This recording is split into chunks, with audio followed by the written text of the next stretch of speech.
ሰዎች እኔ ከብሩክቲና ከኤላ ፍቅር ግን ምን እንደተረዳው ታውቃላችሁ? ምን መሰላችሁ? አንዳንድ ጊዜ በህይወት ውስጥ ምን እንደሚገጥመን አናውቅም።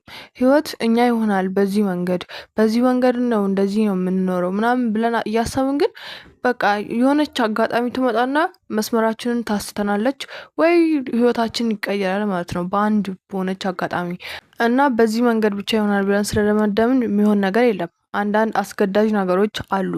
እኔ እንደሚመስለኝ ከሆነ ኤላን አንድ ነገር አስገድዶት ይሆናል እንጂ በፍጹም ብሩክቲን ጠልቷት ወይም ደግሞ ከሷ ጋር መሆን ጠልቶ አይመስለኝም። ከሰብለ ፍቅር ሳይሆን የሆነ ነገር ፈልጎ ነው የሚቀርባት እና በዚህ ወቅትም ብሩክቲ ደግሞ ከማንኛውም ሰው በላይ እሷ ደግሞ ጸንታለታለች። ግን መጨረሻው የእውነት በጣም ነው የሚያምርላቸው። ምፈልገውም እንደዛ ነው። እናንተስ ምን ትላላችሁ? በጨዋነት ኮመንት ጻፉ። ሰብስክራይብ እና ላይክ እንዳይረሳ። ወዳችኋለሁ። ቻው ቻው።